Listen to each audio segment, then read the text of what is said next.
Hello student, कैसे हो आप लोग। आई होप सब अच्छे होंगे। तो चलो, आज का जो हमारा मेन टॉपिक है वो है फैक्टराइजेशन। फैक्टराइजेशन तो कई तरीके से हो सकते हैं, बट हम जानते हैं कि फैक्टराइजेशन जो होता है वो मिडिल टर्म स्प्लिटिंग से भी किया जा सकता है। लेकिन कौन से पॉलिनोमियल को? तो क्वाड्रेटिक पॉलिनोमियल को। तो क्वाड्रेटिक पॉलिनोमियल जो है इसको हम 8th क्लास में भी फैक्टराइजेशन किए, आप लोगों ने किए होंगे कि कैसे मिडिल टर्म स्प्लिटिंग से फैक्टराइज किए जाते हैं। लेकिन अगर आपको इसमें कोई भी दिक्कत आती है, कोई भी प्रॉब्लम आती है, तो चलिए आज हम ऐसा मेथड समझने वाले हैं जिसके बाद आपका कोई भी ऐसा क्वाड्रेटिक पॉलिनोमियल नहीं होगा जो आपसे नहीं सॉल्व होगा, ठीक है। और वो भी आप with in a minute solve कर पाएंगे। बट इसके लिए क्या करना है आपको कि पहले ये सारे कॉन्सेप्ट अच्छे से सीखने होंगे, अच्छे से समझने होंगे, ठीक है। अगर अच्छे से आप नहीं समझते हो तो फिर क्या होगा, फिर वैसे ही बात होगी कि बार बार आपको प्रॉब्लम फेस करना होगा, ठीक है। तो चलिए, अच्छे से समझने के लिए आपको वीडियो के लास्ट तक बना रहना है। और साथ ही अगर आप चैनल पर नए हो तो प्लीज़ लाइक करो, सब्सक्राइब करो और अपने दोस्तों में शेयर ज़रूर करो। तो चलो वीडियो को लास्ट शुरू करते हैं। सबसे पहले हम बात करते हैं कि हमारा जो किसी भी क्वाड्रेटिक पॉलिनोमियल होता है उसका स्टैंडर्ड फॉर्म क्या होता है। स्टैंडर्ड फॉर्म होता है ax² + bx + c, ठीक है। जहाँ पे एक स्क्वायर वाले टर्म होते हैं, एक x वाला टर्म होता है और एक कांस्टेंट टर्म होता है।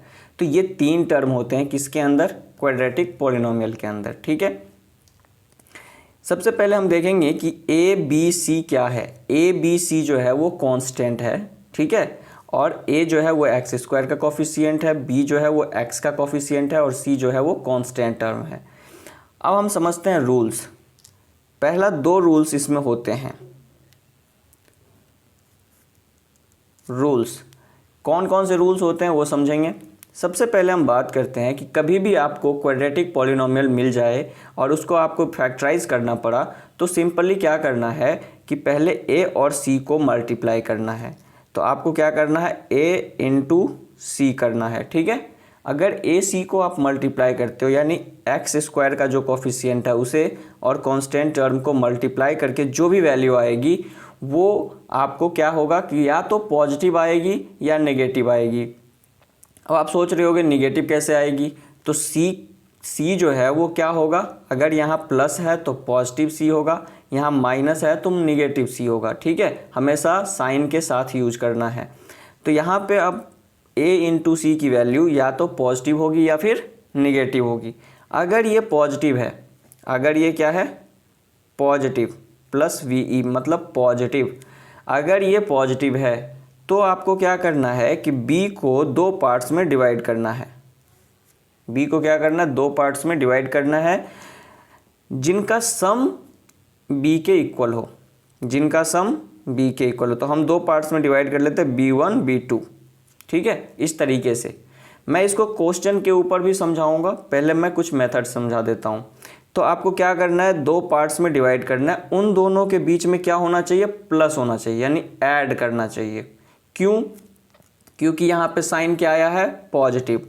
अगर यहीं पे a इंटू सी का साइन निगेटिव आ जाता है, a इंटू सी का साइन निगेटिव आ जाता है, तो फिर आपको b को ऐसे 2 पार्ट्स में डिवाइड करने हैं जिनका डिफरेंस कितना आए, b आए, ठीक है।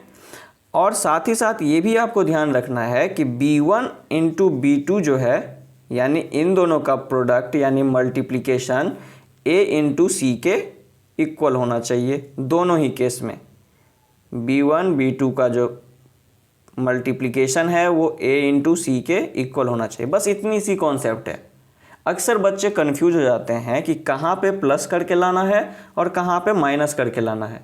तो इसका बहुत सा सिंपल सा जवाब है कि अगर आपका AC का वैल्यू पॉजिटिव आता है तो आपको प्लस करके लाना होगा, अगर AC का वैल्यू निगेटिव आता है तो माइनस करके लाना होगा, ठीक है। तो चलिए हम इसमें क्या करते हैं, क्वेश्चन लेके सॉल्व करते हैं। अगर आपको इसमें कोई डाउट रह गया हो तो फिर से मैं एक बार क्लियर कर देता हूँ कि देखिए, सबसे पहले आपको क्या करना है, A और C को मल्टीप्लाई करके B जो है मिडिल टर्म B उसको 2 पार्ट्स में डिवाइड करना है, 2 पार्ट्स में इसको बांटना है और उन दोनों का सम कितना आ रहा हो B, और उन दोनों का प्रोडक्ट यानी मल्टीप्लाई करके कितना आ रहा हो AC। बस इतना सा कॉन्सेप्ट है। यहाँ प्लस करना है क्योंकि यहाँ पे मल्टीप्लिकेशन पॉजिटिव है, यहाँ मल्टीप्लिकेशन निगेटिव है तो यहाँ माइनस करना है। ठीक है, क्लियर हो गया। चलिए हम क्या करते हैं कि एक्सरसाइज 4 का जो है फर्स्ट एक्सरसाइज 2.3 का जो है फोर्थ क्वेश्चन का फर्स्ट क्वेश्चन कर रहे हैं, फर्स्ट पार्ट। तो यहाँ पे मैं लिख देता हूँ, इस साइड कर लेते हैं हम। एक्सरसाइज 3.4 क्लास 9th का है ये। ठीक है, तो एक्सरसाइज 3.4 क्वेश्चन नंबर 4 का फर्स्ट पार्ट। इसमें कह रहा है कि फैक्टराइज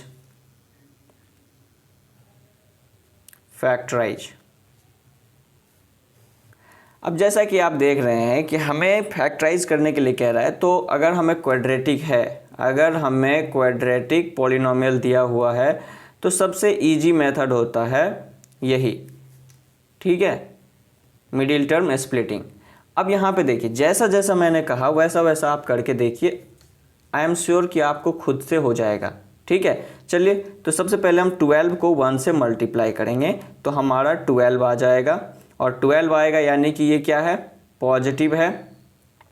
इट मीन्स कि 7 को हमें 2 पार्ट्स में डिवाइड करना है, 7 को 2 पार्ट्स में डिवाइड करना है, जिनका सम कितना आ रहा हो 7 और मल्टीप्लाई कितना आ रहा हो 12।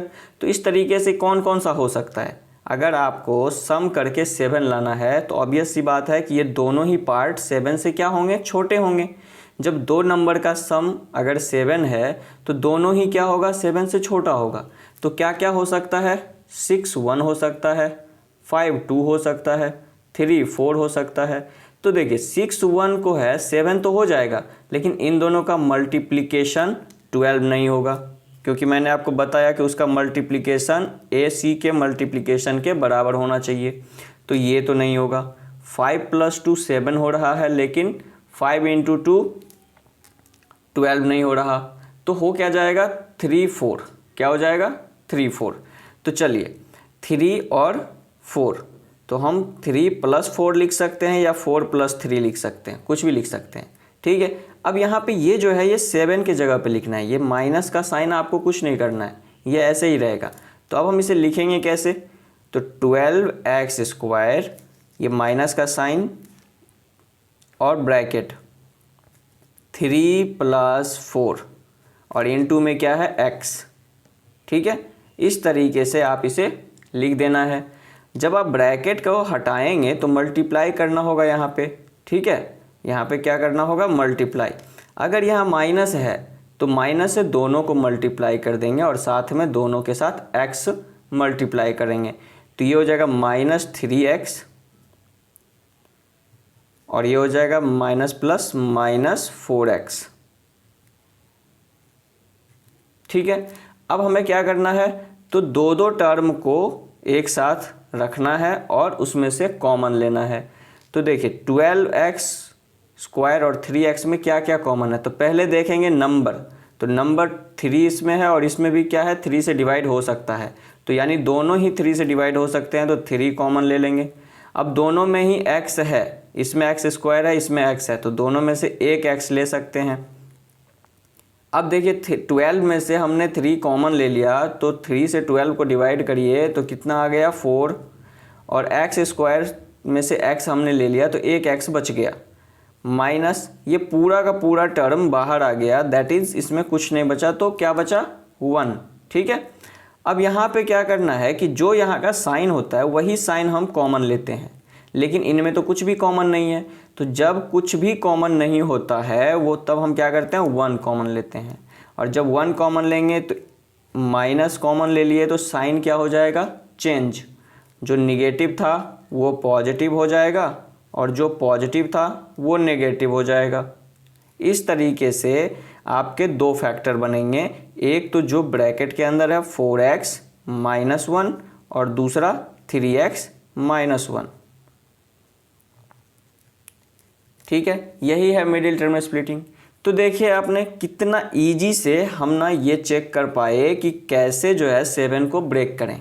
ठीक है, इसी तरीके से चलिए मैं एक और क्वेश्चन 4th का सेकेंड नंबर क्वेश्चन भी करके आपको बताता हूँ। 4 का सेकेंड नंबर क्वेश्चन है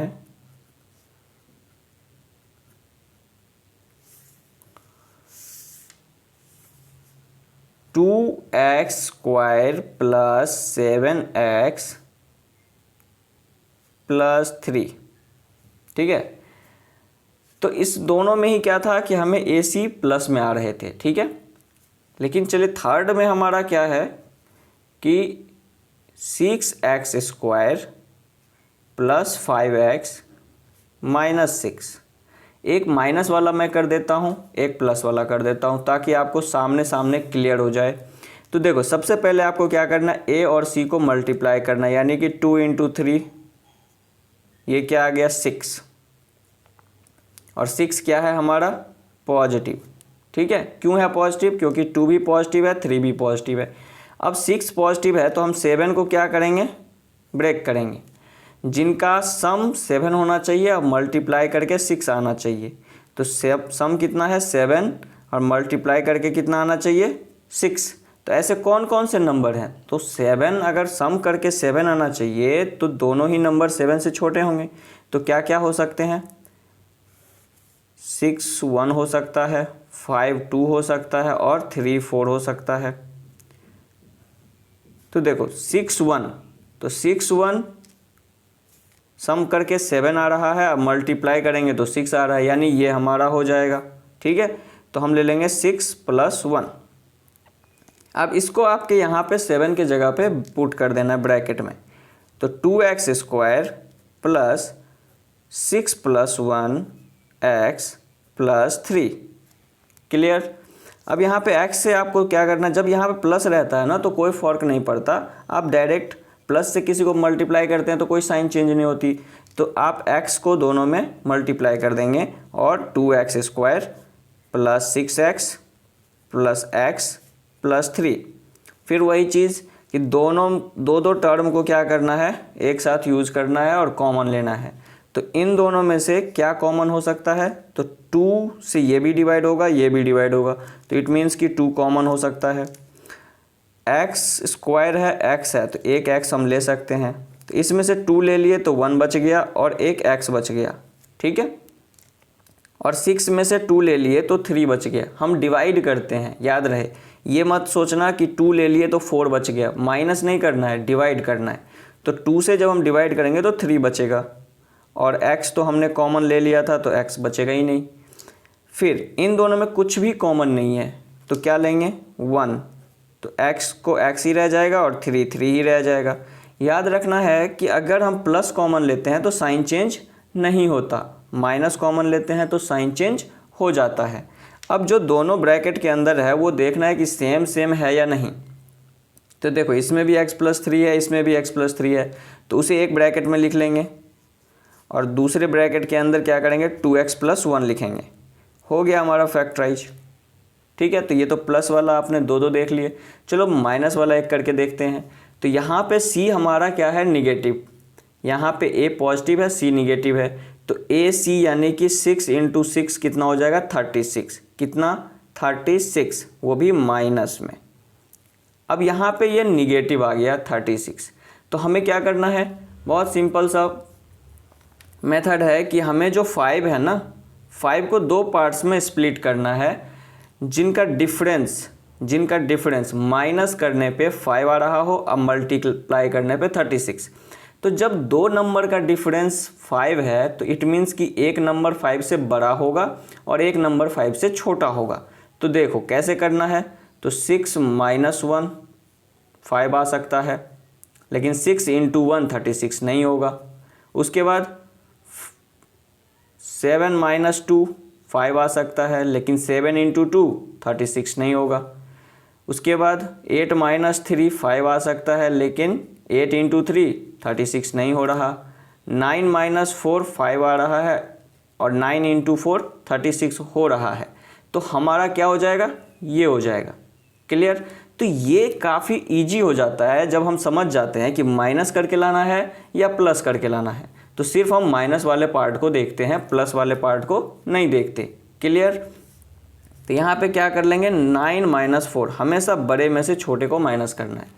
अब यहाँ पे प्लस का साइन है तो कोई दिक्कत नहीं है, 6x² प्लस, आपको जब भी इसे लेना है ब्रैकेट में लेना है, ठीक है। भले ही यहाँ पे प्लस साइन हो या माइनस साइन, आपको ब्रैकेट के अंदर लेना है ताकि आप उसे सही से क्या कर सको, स्प्लिट कर पाओ, ठीक है।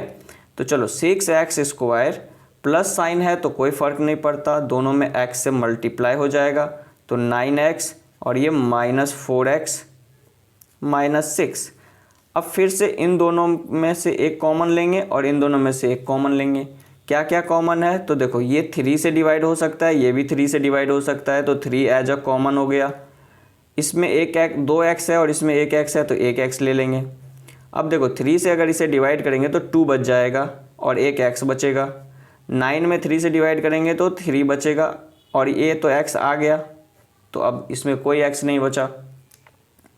फिर यहाँ पे देखना है कि माइनस कॉमन ले रहे हैं तो साइन चेंज हो जाता है। यहाँ प्लस कॉमन लिए थे, साइन चेंज नहीं हुआ था, यहाँ माइनस कॉमन लेंगे तो ये साइन चेंज हो जाएगा। तो देखो इन दोनों में क्या कॉमन है, तो 2 कॉमन है, 2 से 4 भी डिवाइड होता है, 6 भी, तो 2 कॉमन ले लिए। 2 कॉमन लिए तो इसमें बच गया 2x और इसमें बच गया +3। +3 क्यों बचा, तो मैं बता रहा हूँ कि जब प्लस कॉमन लेते हैं तो साइन चेंज नहीं होता, माइनस कॉमन लेते हैं तो साइन चेंज हो जाता है। अब एक ब्रैकेट में इन दोनों जो सेम है उसको रखना है और दूसरी ब्रैकेट में जो 3x - 2 है वो आ गया। क्लियर। तो इस तरीके से आप मिडिल टर्म स्प्लिटिंग करके किसी भी क्वाड्रेटिक पॉलिनोमियल को फैक्टराइज कर सकते हो। तो चलो मैं आप लोगों के लिए छोड़ता हूँ क्वेश्चन नंबर 4 का 4th पार्ट, ठीक है, जो कि 3x² - x - 4 है। क्लियर। इसे आप खुद से करना, ये माइनस वाला है, जैसा ये माइनस वाला किए हैं वैसा ही माइनस वाला है। तो आप करके मुझे ज़रूर कमेंट करना कि आपका क्या क्या फैक्टर आया, ओके। और अगर चैनल पर नए हो तो प्लीज़ लाइक और सब्सक्राइब करो, कुछ अच्छा सीखने को मिलता है तो प्लीज़ बच्चों को और भी दोस्तों को शेयर करो, ठीक है। तो आज के लिए यहीं पे वीडियो को एंड करते हैं, ओके। नेक्स्ट क्लास में हम इसका जो 5th क्वेश्चन है 2.3 एक्सरसाइज का वो लेके आएंगे, उसमें हम समझेंगे कि फैक्टर थ्योरम के अंदर यूज कैसे होता है, ठीक है। तो चलो, okay, bye bye, have a nice day, thank you.